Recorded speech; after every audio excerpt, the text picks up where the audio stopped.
আমাদের এই দীর্ঘমেয়াদী পরিকল্পনাটা করতে হতো যে যে যখন থেকে আমরা ফার্ম ছিলাম যে শেখ হাসিনাকে চলে যেতে হবে, তারপরে কি হবে।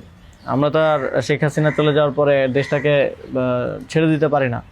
তো এই জায়গা থেকে আমরা দেখা যায় যে এই চিন্তাটা আস্তে আস্তে আসতে থাকে।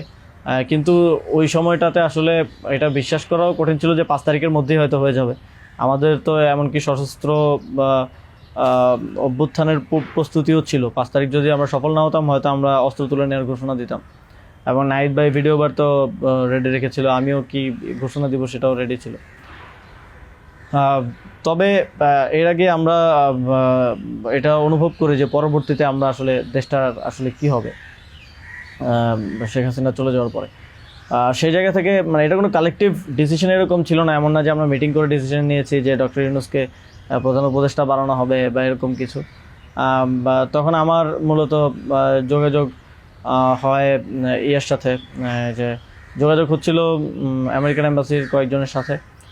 এর পাশাপাশি হচ্ছে সাবেক ছাত্রদলের এক বড় ভাই আছেন শামীম ভাই, উনি মিরপুরে অর্গানাইজার হিসেবে খুব ভালো ভূমিকা পালন করছিলেন। তো ওনার সাথে আমার যোগাযোগ হচ্ছিল। উনি মূলত ওনার যোগাযোগটা ছিল মূলত মুশফিকুল ফজল আনসারি ওনাদের সাথে আর কি। তো ওনার মাধ্যমে আমার ডক্টর আলী রিয়াজ, তারপর হচ্ছে বদির আলম মজুমদার স্যারদের সাথে যোগাযোগ হয়। ওনাদের সাথে আমি কথা বলি।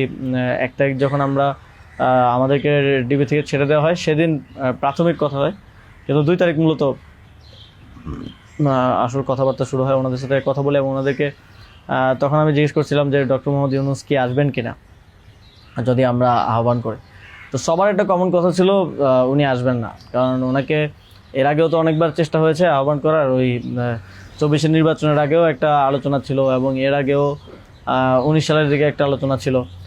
এর আগেও যখন তত্ত্বাবধায়ক সরকার ছিল তখনও ওনাকে আনার চেষ্টা করা হয়েছিল, বাট উনি সবসময় পলিটিক্যালি থেকে রিফিউজ করেছেন, দূরে থাকতে চেয়েছেন। তো আলী রিয়াজ স্যারও আমাকে বললেন, বদিউল আলম মজুমদার স্যারও বললেন যে উনি আসবেন না। আরও যাদের সাথে কথা হচ্ছিল উনি রাজি হবেন না, এই ধরনের একটা কথা ছিল।